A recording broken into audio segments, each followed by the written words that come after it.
আসসালামু আলাইকুম প্রিয় ফরিদপুরবাসী। এই মুহূর্তে আপনারা যে লাইভটি দেখছেন এটা হচ্ছে ফরিদপুরে ভাঙা রাস্তার মোড়।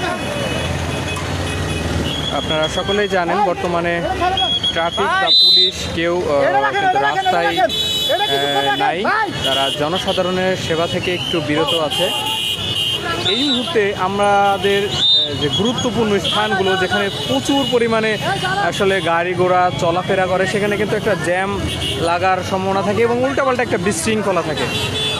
তো এই বিশৃঙ্খলাকে যাতে শৃঙ্খলায় রূপ দেওয়া যায় সেই জন্য কিন্তু ফরিদপুরের বিভিন্ন স্থানে যেমন জনতা ব্যাংকের মোড়, ভাঙা রাস্তার মোড়, এই দুটো পয়েন্ট আমি ঘুরেছি এবং দেখেছি এখানে বেশ কিছু স্বেচ্ছাসেবী সংগঠন দল তারা কিন্তু নিরলসভাবে কাজ করে যাচ্ছে। তো এই ক্ষেত্রে শুধু স্বেচ্ছাসেবী সংগঠনরা কাজ করলে হবে, পাশাপাশি আমাদের সাধারণ জনগণ যারা লাইভ দেখব তারা যার যার স্থান থেকে, যারা অটোতে থাকবো, গাড়িতে থাকবো, আপনারা যে গাড়িতে আছেন সে ড্রাইভারকে বলুন, সে অটো ড্রাইভারকে বলুন, বা আপনার বাইকটি আপনি যখন চালাবেন অবশ্যই আপনার লেন আপনি মেনে চলার চেষ্টা করুন এবং যদি কোনো সিগন্যাল থাকে উল্টা রোড দিয়ে যাওয়ার চেষ্টা করবেন না, তাহলেই হয়তোবা আমরা এই শৃঙ্খলা বজায় রাখতে পারবো। আর এখানে যারা পরিশ্রম করে যাচ্ছে তাদের এই পরিশ্রমটা সার্থক হবে।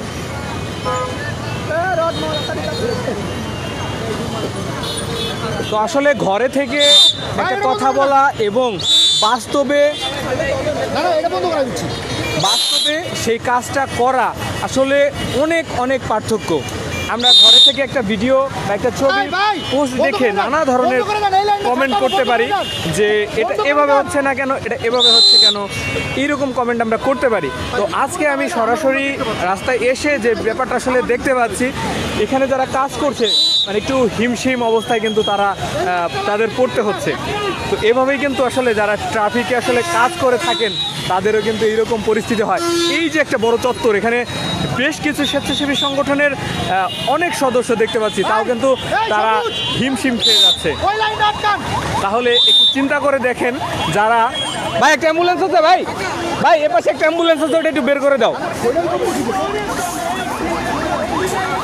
অ্যাম্বুলেন্সটা ছেড়ে দেন,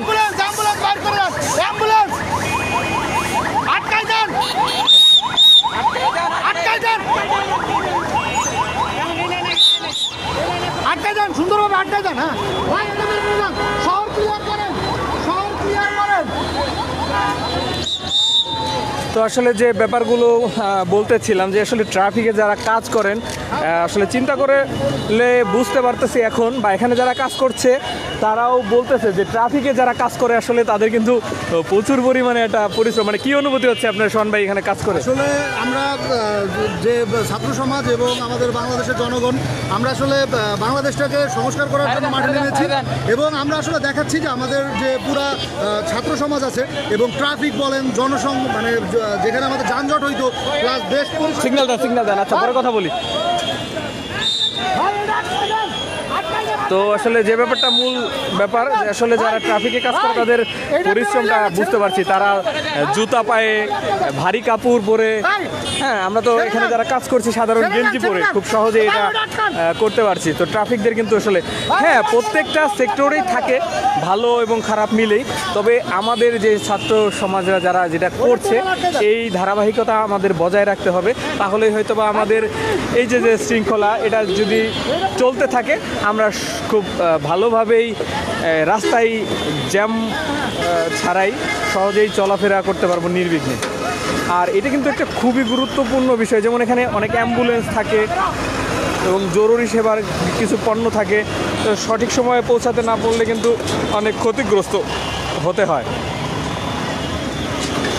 তো শুধু ট্রাফিক কাজ করলে হবে না, সাথে সাথে আমাদের সাধারণ জনগণ প্রত্যেককেই কাজ করতে হবে। কারণ আপনারা এখানে দেখতে পাচ্ছেন যে কতটুকু সময়ের মধ্যে আমি লাইভে আছি 4 মিনিট, 4.5 মিনিট, এর মধ্যে কত গাড়ি চলে গেল, এর মধ্যে কত ধরনের মানুষ, কত ধরনের মানুষের কত ধরনের মন মানসিকতা।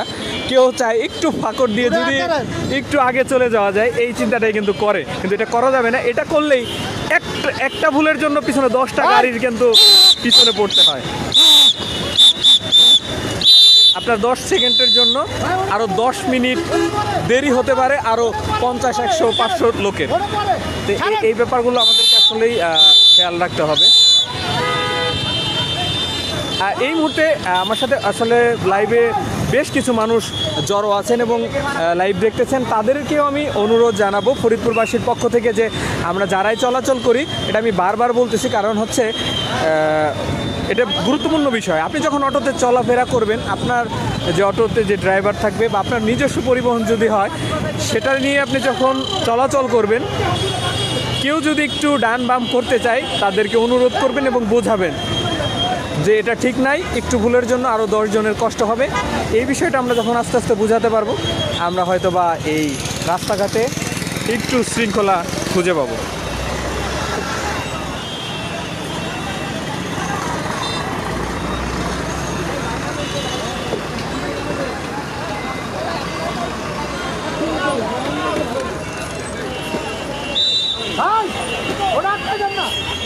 আর যারা স্বেচ্ছাসেবক বা স্বেচ্ছাসেবী কাজ করার মতো মন মানসিকতা রয়েছে কিন্তু বিশেষ কারণে হয়তো পারছেন না, আপনি কিন্তু আপনার বাসা থেকেও একটা স্বেচ্ছাসেবক হিসেবে কাজ করতে পারেন।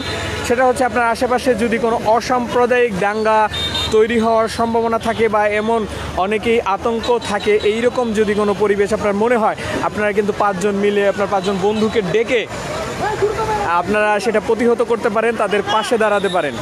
এই কাজটুকু কিন্তু আপনারা বাসা যারা শহরে আসতে পারছেন না, এই মনোবলটুকু তৈরি করে এই কষ্টটুকু আপনারা করতে পারেন। এই দেশকে একটা স্বাভাবিক পরিস্থিতিতে রাখতে আশা করি আপনারা যারা বাসায় থাকছেন, বাসা থেকে বের হতে পারছেন না, এই কাজটুকু আশা করি করে যাবেন।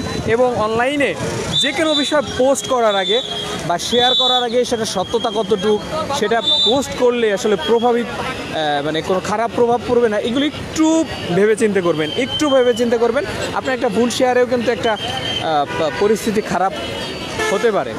এই বিষয়গুলো আমাদেরকে খুবই সচেতন থাকতে হবে।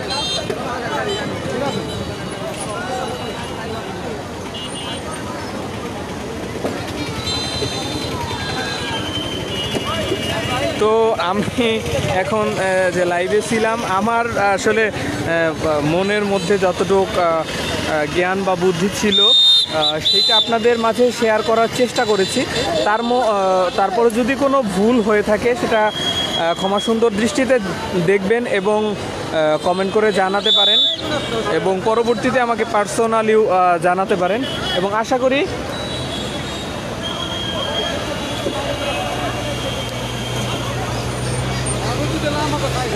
এভাবেই সকলের পাশে থাকবো। এটা 5 মিনিট ছাড়লে ক্লিয়ার হয়ে যাবে। এটা বেশি দূর জ্যাম হয় না, এটা বেশি আছে, এদিকে একটু বেশি আছে।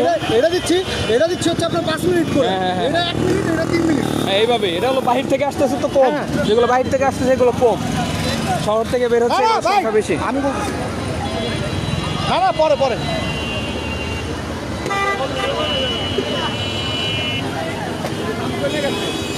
এটা কমে গেছে, এই তো একটু পরেই আশা করি সুন্দর একটা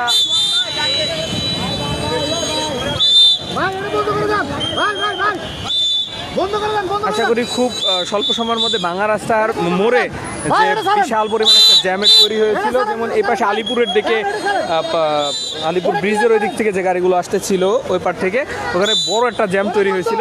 একটু স্বাভাবিকের দিকে আমরা খেয়াল করছি। আর আরেকটা বিষয় আমি লাইভের মাধ্যমে জানাতে চাই, যদি টেপাখোলার ওইদিকে কেউ থাকেন বা টেপাখোলার ওইখান থেকে যে ট্রাকগুলো ছেড়ে আসে, এটা স্বাভাবিক সময় হয়তো বা একটি ট্রাক নির্দিষ্ট সময় পর ট্রাকগুলো ছাড়া হতো যাতে শহরে জ্যামের সৃষ্টি না হয়। তো ওই পাশে যদি ট্রাফিকের দায়িত্বে কেউ কোনো স্বেচ্ছাসেবী থাকেন বা কেউ লাইভে থাকেন, তাদেরকে অনুরোধ করে জানাতে পারেন যে ট্রাকগুলো, যে মালবাহী যে ট্রাকগুলো, এগুলো একটা নির্দিষ্ট সময় পর, যেমন 10 মিনিট পর একটা ট্রাক বা 15 মিনিট পর একটা ট্রাক, এভাবে যদি ছাড়া হয় তাহলে জ্যামের সংখ্যাটা একটু হলেও কম হবে। এই ব্যাপারটা আপনারা ওখানে যারা আছেন, ওই পাশে যারা আছেন বা লাইভ দেখে যদি ওই পাশে কেউ থেকে থাকেন যারা ওই পাশে কাজ করছেন, তাদেরকে আপনারা একটু জানাতে পারেন টেপাখোলার ওই সাইডটাতে। কারণ স্বাভাবিক সময়ে দেখতাম ওইখানে হচ্ছে ট্রাক নির্দিষ্ট সময় পর পর ছাড়তো যাতে শহরে জ্যামের সৃষ্টি না হয়।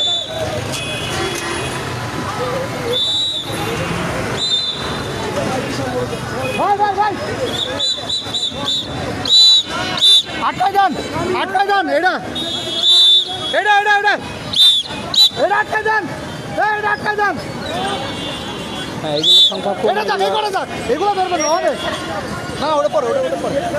ও হ্যাঁ, এটাও, এই ছাড়ে যান, ছাড়ে যান, ছাড়ে যান ভাই, ছাড়ে যান। না না, ঝামেলা হয়েছে আবার, এরা ঘুরেই তো ওই ঘুরলে সব